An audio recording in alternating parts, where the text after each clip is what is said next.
Aloha, I'm Kihao Fernandez and welcome to Hanai Akamalama, better known as the Queen Emma's Summer Palace.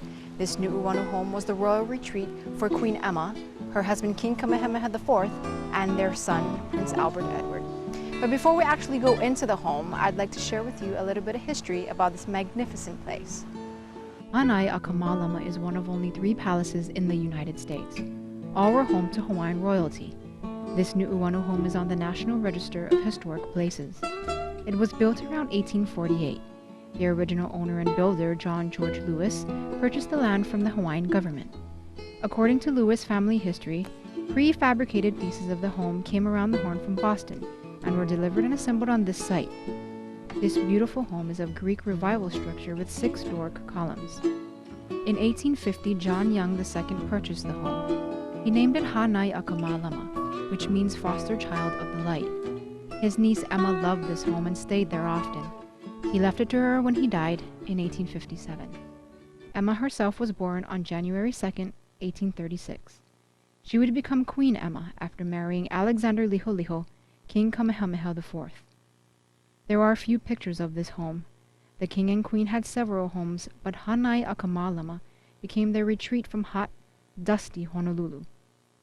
Emma died in 1885 at the age of 49. The Hawaiian government bought the home and rented it out. Here's what it looked like in the 1890s. By 1913, the territorial government planned to demolish the home and build a baseball park, but a group called the Daughters of Hawaii stepped in, and in 1915, the territorial governor signed an executive order that allowed them to maintain the property and use it as a museum. What is the Daughters of Hawaii? The organization was founded in 1903 by 7 women. Descendants of missionary families, all were born in Hawaii and were residents of the Hawaiian Kingdom. They were Emma Dillingham, Cornelia Jones, Sarah Cone Waters, Lucinda Severance, Annie Dickey, Anna Paris, and Ellen Weaver. Concerned about the disappearance of the Hawaiian culture due to Western influence, they formed the Daughters of Hawaii to preserve the spirit and memory of old Hawaii and to perpetuate Hawaiian places, sites, and language. And today, the Daughters of Hawaii continue to open the doors to Hanai Akamalama as a museum, allowing the public to step back in time to 19th century Hawaii. Now taking us on a tour of the Queen Emma Summer Palace is curator Auntie Leanna Woodside. Aloha, Auntie. Aloha. Mahalo ke haumai. Kumuma, let's come in. Ladies and gentlemen, from the Daughters of Hawaii, I would like to say aloha and welcome to Hanai Akamalama, the name of this house, which was used as a retreat, a vacation spot, a place to bring special friends up to be entertained, a place to just get away from the drudgery of court life and relax. For the gentleman we see in that picture, King Alexander Iolani Liholiho, officially known in Hawaii as King Kamehameha IV. His lovely queen, Queen Emma, Kaleleonalani Kalani Kaumaka, and their son, Prince Albert Edward. This was the family who lived in this house. Emma was the only one of mixed extraction to sit on the Hawaiian throne. She was 3/4 Hawaiian, 1/4 English, and served only as a consort to the king, meaning she never ruled the people of Hawaii, but reigned alongside of the king as long as he was the king. King Alexander Iolani was born to the ruling family of that period, which was the Kamehameha family. He inherited the throne and was of pure Hawaiian extraction. Their son, Albert Edward, was named after Queen Victoria's husband. He was their hope for the continuance of the Kingdom of Hawaii and the continuance of the ruling Kamehameha family. Unfortunately, records tell us that Prince Albert Edward died at the age of 4 from appendicitis. And needless to say, the nation of Hawaii was devastated.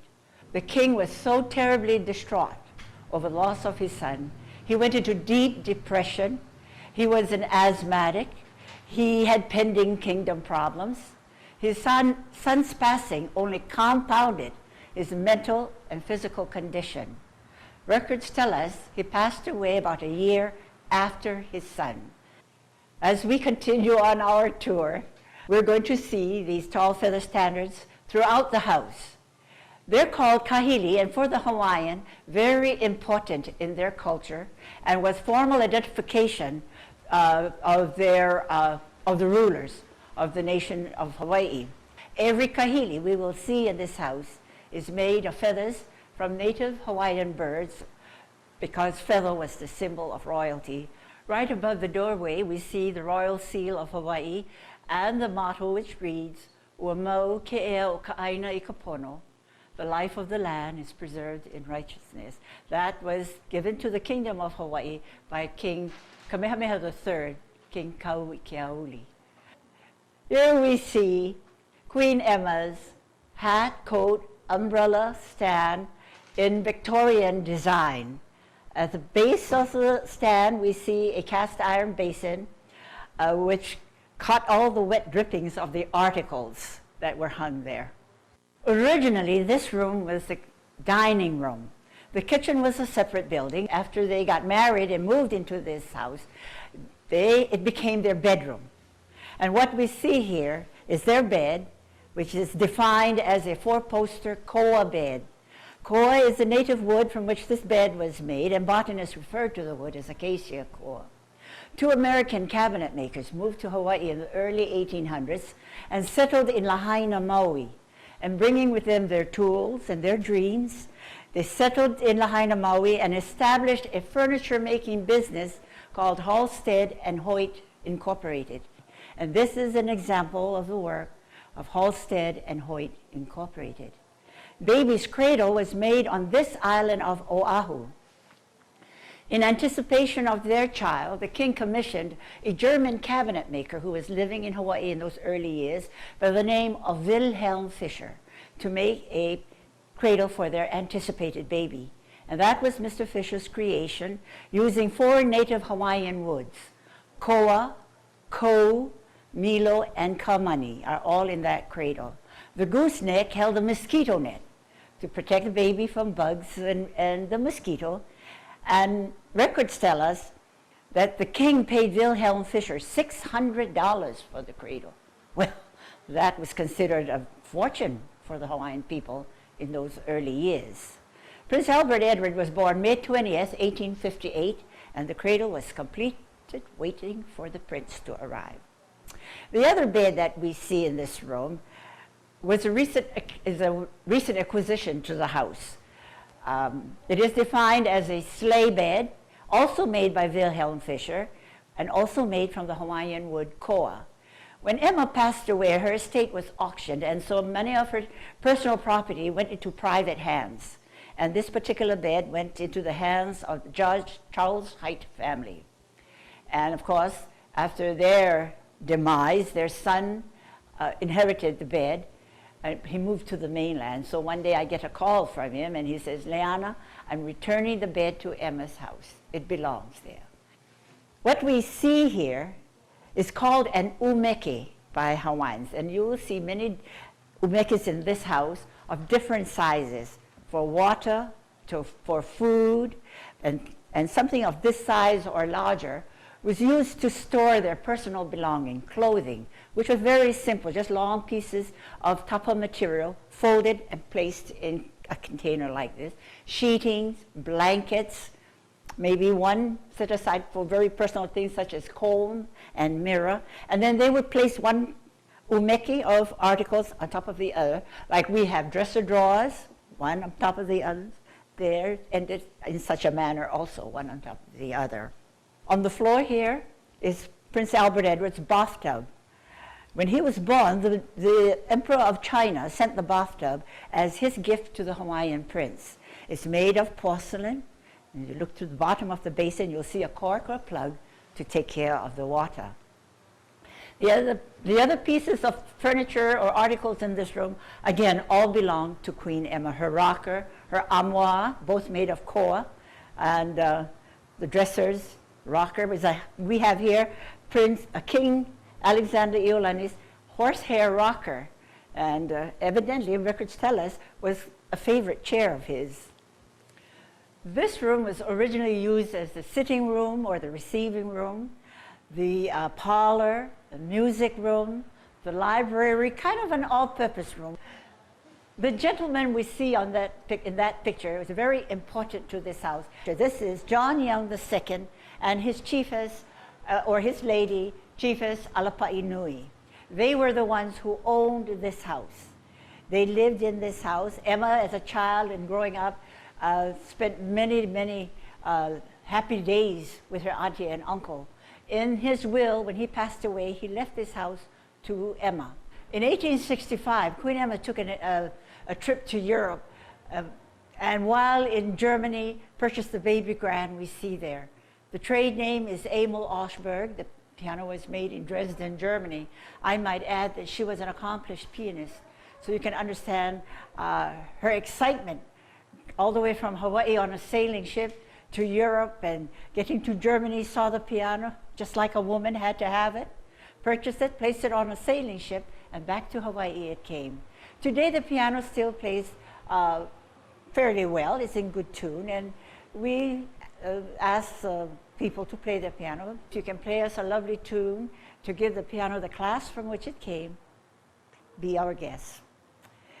When Emma came home, she came by way of the United States. When she left Europe by way of the United States, and while in the USA, purchased this handsome rosewood bookcase.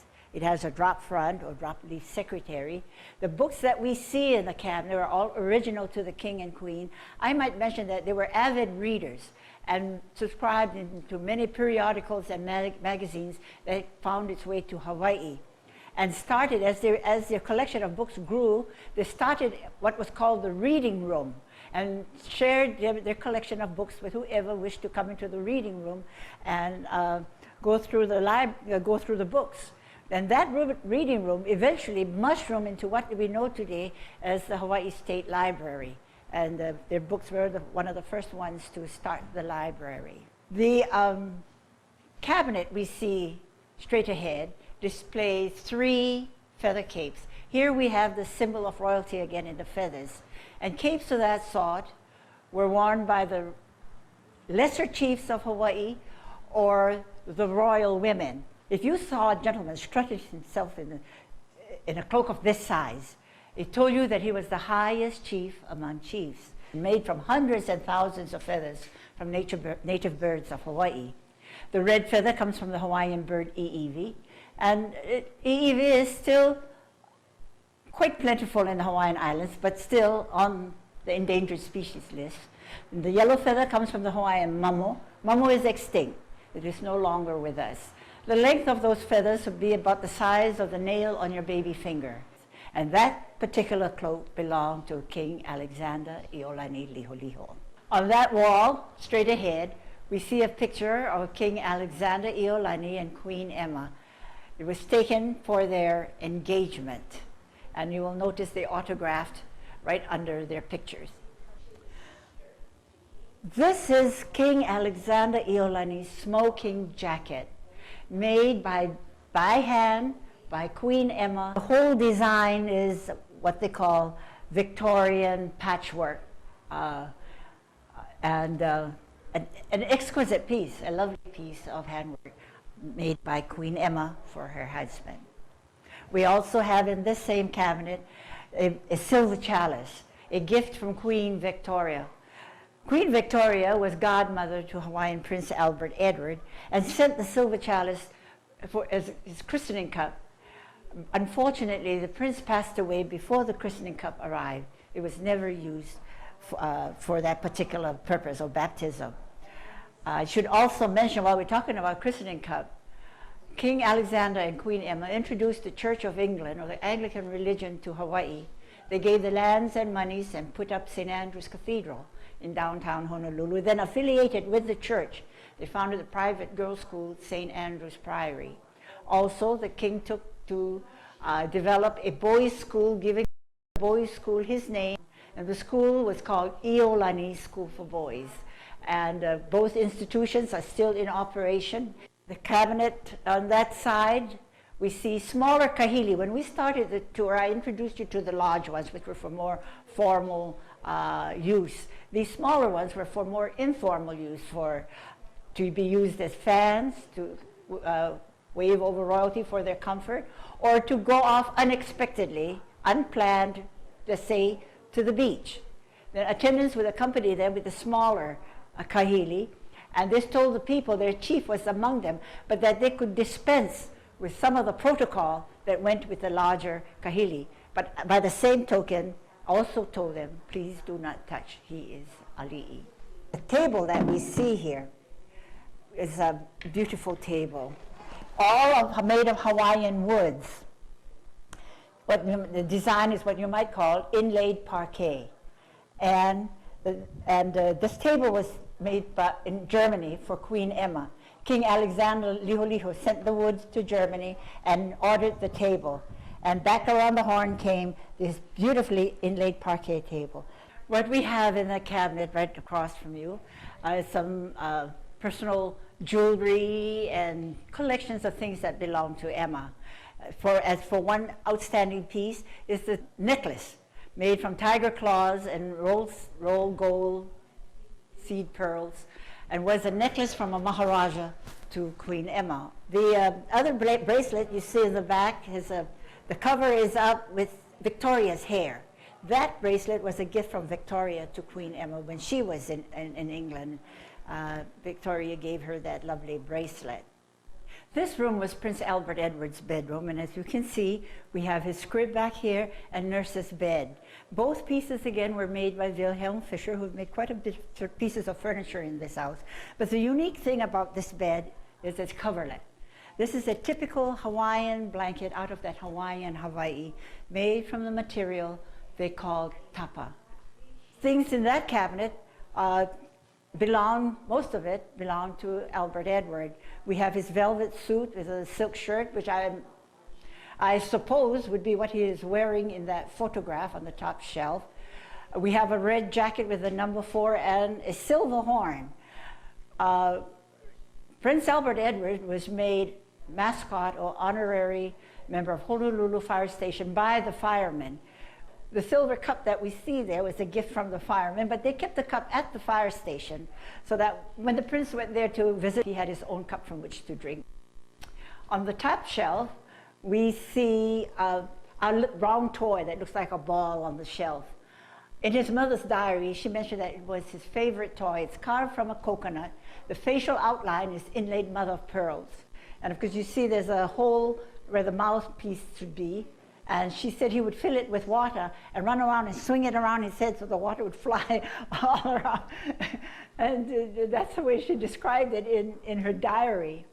Now, also there is a typical Hawaiian helmet, or chief's helmet, or mahiole, as Hawaiians called it, made from the Hawaiian fiber or rootlets called ie. The Hawaiians would collect those rootlets, split them in half, and then by the technique of warp and weft, made their chief's helmets to which feathers were added. Of course, you notice it's bare of feathers because it was intended for their son, Prince Albert Edward. When he died, they never completed his helmet.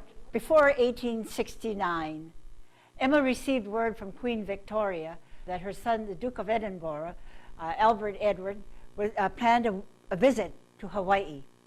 And of course, Emma was quite excited when she received the letter because when her trip in 1865 to Europe, she recorded that she spent a night and a day at Windsor Castle as a guest of Queen Victoria. So this afforded her a chance to reciprocate Victoria's hospitality to her while she was in England.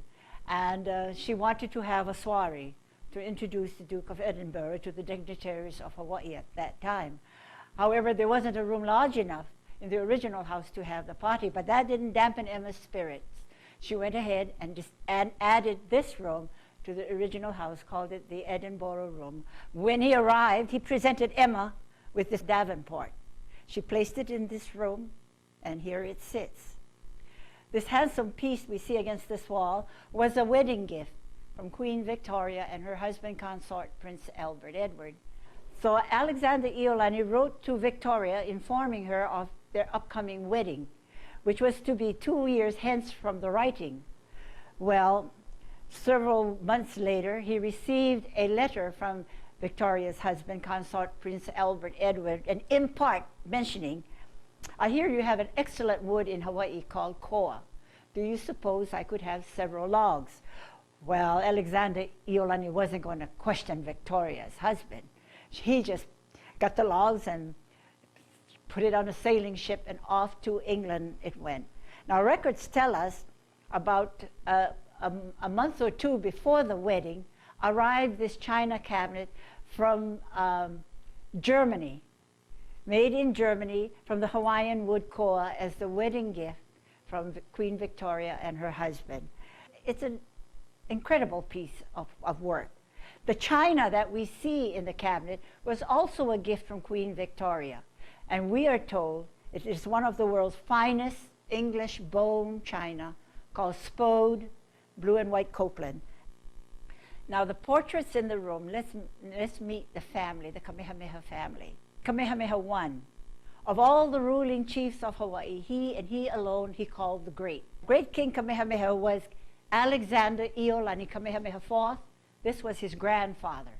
And his great claim to fame was that he was able to unite all of the Hawaiian Islands of one kingdom through battle. And in the case of island of Kauai, gentleman's agreement. He didn't have to fight for that island. Then we have King Kamehameha's favorite wife, this gentleman's favorite wife. Accounts will tell us that he had 20 wives. But in his eyes, Ka'ahumanu was the most brilliant woman he ever knew, the most powerful woman he ever knew, and came from the most powerful ruling families of Maui. Those two pictures were the children of King Kamehameha the Great. That is King Liholiho Kamehameha II and his lovely queen Kama'amalu. And we see them in European attire. Before his father died, and that was in 1819, he made his son Liholiho promise him that he would go to England and place the Hawaiian kingdom under the British Empire. And he promised his father he would do that.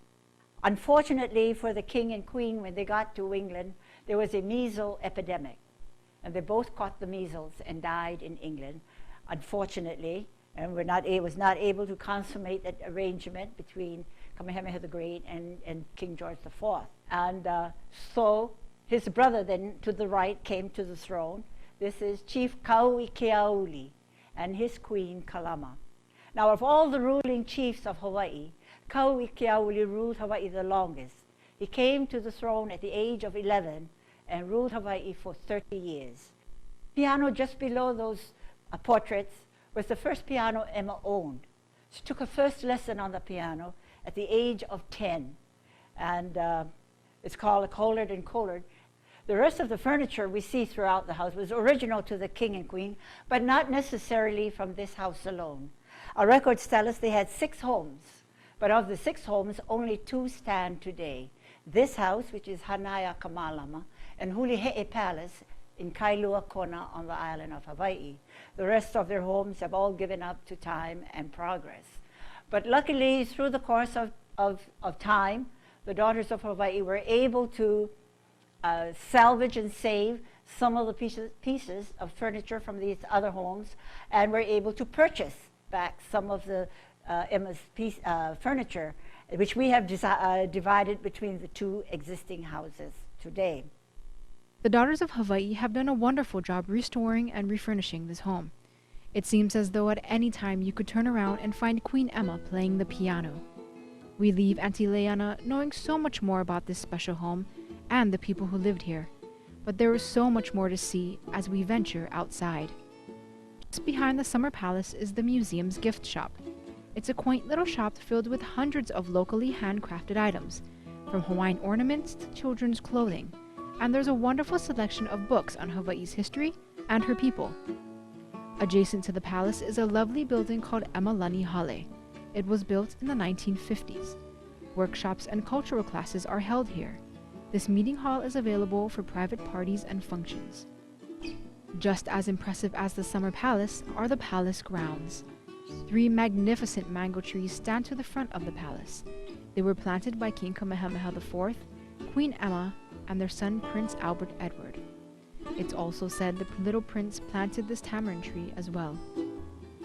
The original garden was designed by Danish landscape architect H. Augustus Holstein.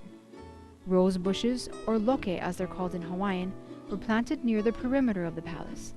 Spider lilies, Queen Emma's favorite, grew all over the property, much like we see today. And this majestic hau tree to the back of the palace. In the old days, horseback riders would tie their animals to the hau branches, then walk around to the front of the home. And at the front, a kukui, or a candlenut tree with its light green leaves. It's the Hawaii state tree.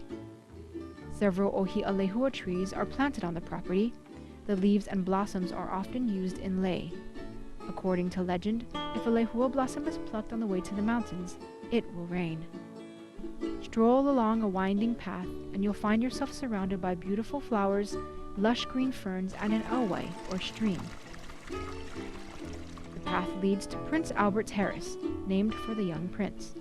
It's a place to relax and drink in the scenery. The ruins you see here are actually what's left of a fernery. Built in 1916, it was removed after a storm demolished it in 1939.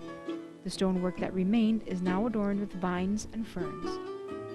Enjoying the cool Nu'uanu breeze, surrounded by nature and by history, it's not hard to imagine Queen Emma entertaining at her summer palace. Thank you for joining us today at the Queen Emma's Summer Palace. I hope you enjoyed your tour of one of Hawaii's historic treasures. Until we meet again, aloha. The Daughters of Hawaii is a non-profit organization. For more information on the Queen Emma Summer Palace or the Daughters of Hawaii, call 808-595-6291 or write to the Daughters of Hawaii, 2913 Pali Highway, Honolulu, Hawaii, 96817. Or visit our website at www.daughtersofhawaii.org.